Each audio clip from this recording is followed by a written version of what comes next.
Udah. Selamat pagi semuanya. Kami dari kelompok 5. Perkenalkan, nama saya Abdari Talia Abzari, bisa dipanggil Aap. Kemudian ada Ah, teman saya. saya Putri Fatika. Saya Afifah Rifla Zahra. Saya Cecil. Saya Arista. Ya. Kami adalah mahasiswa program studi kewirausahaan di Universitas Dira Nusantara, Kampus Malang. Karena bersedia untuk berpartisipasi dalam wawancara penelitian saya. Kepada Anda, seperti yang saya sebutkan kepada Anda sebelumnya, studi saya berusaha untuk merekomendasi formalisasi strategi bisnis baju batik menggunakan pendekatan audit internal dan audit eksternal, strategi alternatif, SWOT, dan QSPM. Wawancara saya hari ini akan berlangsung sekitar mungkin kurang lebih 1 jam, dan saya akan bertanya-tanya kepada Anda tentang visi misi perusahaan, proses bisnis, faktor internal, dan faktor eksternal. Kemudian, mungkin akan saya langsung saja. Untuk pertanyaan pertama adalah, bagaimana Anda menggambarkan diri Anda? Oke, ini aku nggak usah perkenalan dulu nih. Ya, perkenalan, Mbak. Oke, jadi pertama kenalin, aku Alvinia Dwi Handari. Aku dari Claudia Outfit, jabatanku sebagai SPV di Claudia Outfit. Gitu ya. Oke, mungkin itu aja langsung aku jawab ya untuk pertanyaan pertama. Bagaimana tentang menggambarkan diri Anda? Sebenarnya itu pertanyaan yang apa ya? Yang gimana ya? Yang eh, menggambarkan diri Anda itu sebenarnya orang lain yang bisa melihat. Cuman kalau dalam berbisnis itu biasanya owner aku dan termasuk aku itu adalah orang yang perfeksionis, detail, rapi, dan sabar karena kita mengutamakan kenyamanan customer seperti itu. Oke. Gimana? Kemudian pertanyaan kedua, apa nama bisnis Ibu dan bergerak di bidang apa? Nama bisnisnya itu Claudia Outfit. Jadi kita bergerak di bidang fashion, tapi kita masih jenis UMKM, jadi bukan yang brand gitu. Jadi masih termasuk bisnis UMKM gitu. Kemudian, apa yang memotivasi Ibu dalam menjalankan bisnis ini? Motivasi ya, sebenarnya apa ya? Kita kan ini fashion cewek. Jadi awalnya itu kita melihat, bentar, maaf ya. Awalnya itu kita melihat peluang gitu loh. Jadi kenapa kita ambil tentang baju-baju cewek? Karena kalau cowok itu kan belanja mungkin bisa kita hitung ya dalam 1 tahun. Tapi kalau cewek itu pasti bakalan sering banget gitu. Jadi kenapa kita ambil tentang fashion fashion cewek sebenarnya melihat kebutuhan dan banyaknya peminat seperti itu. Gitu. Itu sih. Lanjut Lanjut atau ke, gimana? ya, lanjut ke pertanyaan selanjutnya. Sudah berapa lamakah kakak menjalankan bisnis tersebut? Alhamdulillah Claudia Outfit itu sudah berjalan selama 5 tahun gitu. 5 tahun di tahun ini, jadi kemarin habis ENIF di bulan Januari. Udah cukup lama ya berarti. Lalu apa sih masalah utama yang dihadapi oleh bisnis kakak?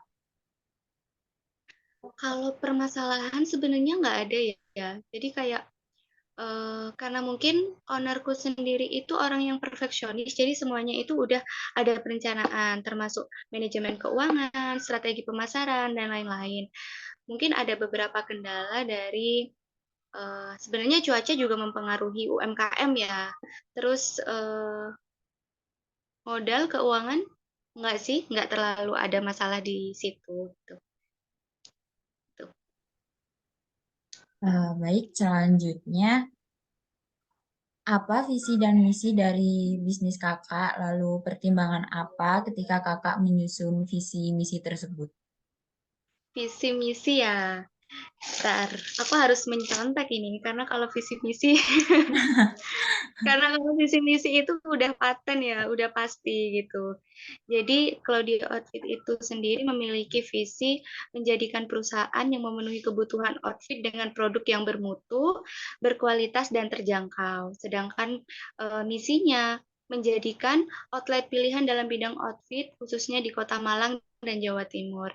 Itu sih. Jadi visi misi ini dibuat sebagai pedoman kita gitu loh, bagaimana kita melangkah buat mengembangkan bisnis tersebut. Kan tujuan kita itu sebenarnya pingin banget menjadikan Claudia Outfit itu sebagai apa ya istilahnya, kiblatnya lah ya, kiblatnya buat cewek-cewek belanja, buat di bidang outfit khususnya di Kota Malang dan Jawa Timur kayak gitu. Baik, Itu sih. Kak.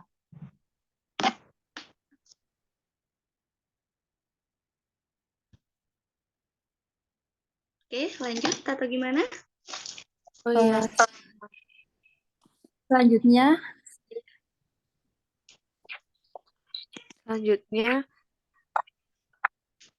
itu bagaimana strategi bisnis yang diterapkan oleh bisnis Anda? Strategi bisnis ya, sebenarnya kita melihat dari peluang sih.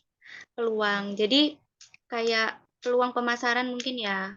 Jadi seperti yang aku bilang tadi di awal, kenapa kok kita bangun bisnis ini? Karena kita melihat peluang yang begitu besar kalau misalnya kita jualan ini gitu. Kita melihat konsumen yang ada di sini, kita melihat minat-minat masyarakat yang ada di sini. Begitupun mahasiswa, karena banyak kan Malang kan pusatnya mahasiswa ya.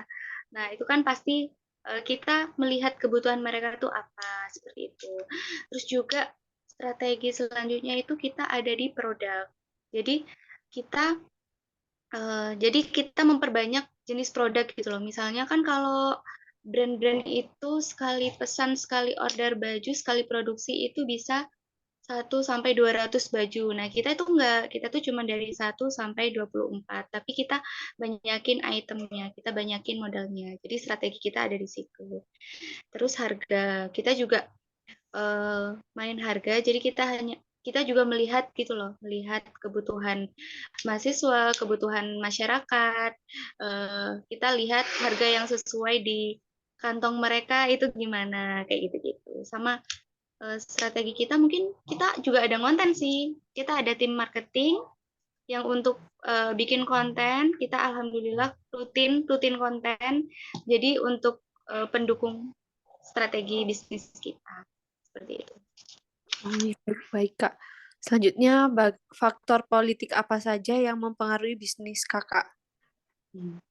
Waduh, pertanyaan agak sulit ya. Karena kita kan masih UMKM, jadi sebenarnya tidak terlalu yang gimana-gimana gitu loh. Sama sih, kurang lebih sama kayak UMKM lainnya untuk terkait faktor politik kayak gitu. Oh iya, baik Kak, terima kasih. Selanjutnya, faktor ekonomi apa saja yang berperan terhadap bisnis Anda? Faktor ekonomi sebenarnya juga nggak yang terlalu menggunakan faktor-faktor itu sih. Cuman kita juga udah tersistem dalam pengelolaan keuangan. Terus dalam memberikan harga, kita juga menggunakan beberapa prinsip ekonomi seperti itu. Jadi nggak asal. Jadi kan ada satu toko atau satu UMKM yang dia memberikan harga itu, ya udah kita mengambil keuntungan misalnya 30.000, jadi semuanya diambil 30.000 gitu kan. Nah, tapi ini kita nggak tergantung bahan, tergantung HPP dan lain-lain seperti itu. Jadi mungkin mainnya di situ. Oh iya Kak, baik. Selanjutnya, faktor sosial apa saja yang mempengaruhi bisnis Kakak? Sosial budaya dalam bisnis ini ya. Jadi kita melihat tren sih, tren dan kebutuhan customer. Otomatis kan kalian cewek-cewek nih, pasti kalau misalnya kalian milih baju atau milih apa, modelnya yang sesuai tren terkini biasanya kayak gitu, sama sesuai kebutuhan. Gitu. Kita melihat peluang dari situ, gitu. Gitu. Pertanyaan selanjutnya, faktor teknologi apa saja yang mempengaruhi bisnis kakak? Teknologi. Sebenarnya kita nggak banyak menggunakan teknologi ya. Jadi teknologi yang sederhana aja yang kita gunakan seperti kita mengelola keuangan itu udah menggunakan teknologi, udah tersistem gitu, alhamdulillah. Terus yang selanjutnya itu teknologi pemasaran. Kita juga ada media sosial untuk mendukung itu. Terus SDM juga terkontrolnya dengan teknologi. Misalnya ada sistem aplikasi buat absen, buat mengontrol mereka, kinerja mereka bagaimana, itu sudah ada di Cloudia seperti itu.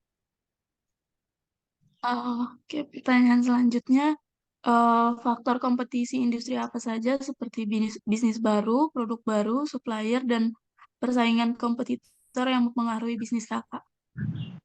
Sebenarnya kalau kompetisi tuh khusus di Malang sendiri tuh enggak sih, enggak yang terlalu gimana-gimana gitu ya. Karena banyak juga yang sejenis kita seperti aku langsung sebut merek aja ya, seperti Ruby, Gelsey, Mayang, Princess dan lainnya. Cuman kita mempertahankan ciri khas kita gitu loh. Jadi setiap setiap apa ya? Setiap store itu memiliki ciri khasnya masing-masing. Nah, gimana cara kita menarik customer? Jadi nggak ada tuh yang persaingan yang gimana-gimana. Sebenarnya kayak gitu. Oke, selanjutnya, bagaimana faktor fungsi manajemen seperti perencanaan, pengorganisasian, motivasi, staf, dan pengendalian yang terjadi pada bisnis kakak? Apa ya? Kalau misalnya buat gimana itu tadi? Mohon maaf. Perencanaan. Bagaimana faktor fungsi manajemen seperti perencanaan, pengorganisasian, motivasi, staf, dan pengendalian yang terjadi? Manajemen perencanaan pengembangan store gitu lah maksudnya. Ya. Kalau perencanaan store itu gimana ya? Dalam berbisnis kita itu kan harus punya target gitu loh. Dalam beberapa tahun ke depan kita harus jadikan bisnis ini seperti ini kayak gitu kan.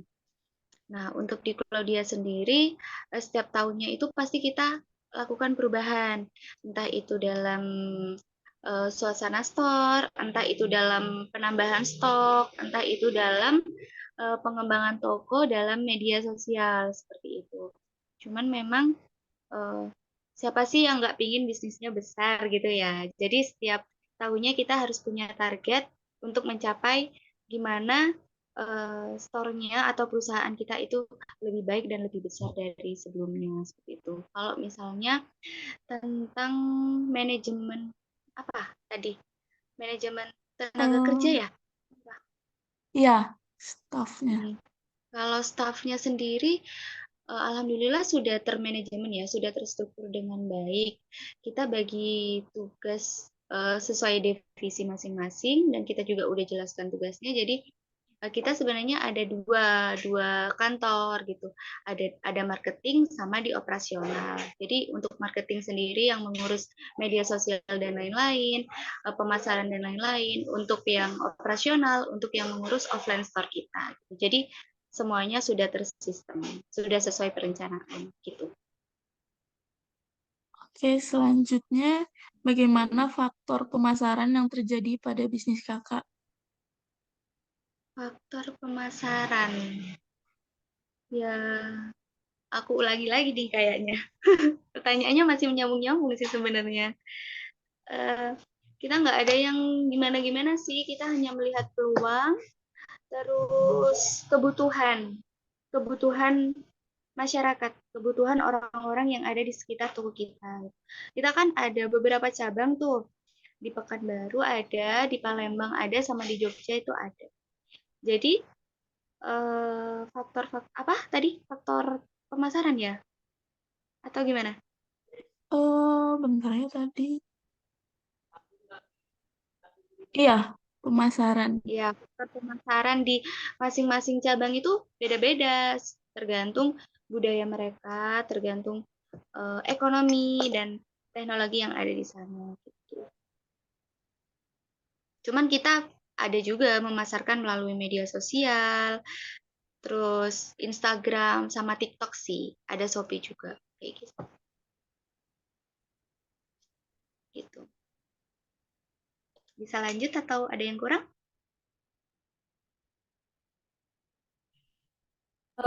Sebelum kita mengakhiri wawancara ini, apakah ada sesuatu tentang strategi bisnis, faktor internal, dan faktor eksternal pada bisnis Anda yang ingin Anda sampaikan? Nggak ada sih, sebenarnya nggak ada ya.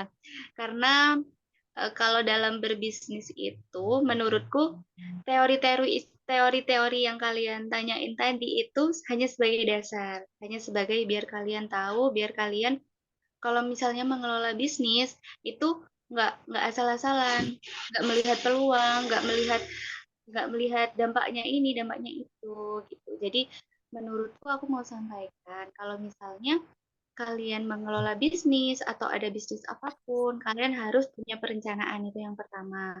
Punya perencanaan beberapa tahun ke depan. Gimana biar bisnis kalian itu bisa berkembang. Terus kalian harus bisa menerima segala resiko yang terjadi di setiap harinya.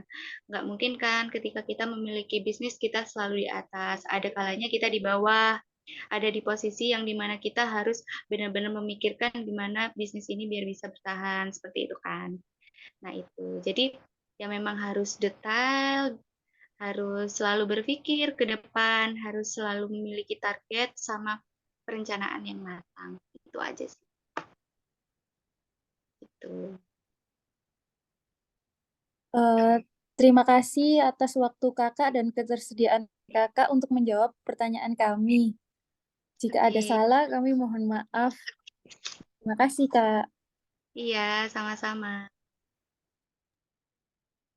Makasih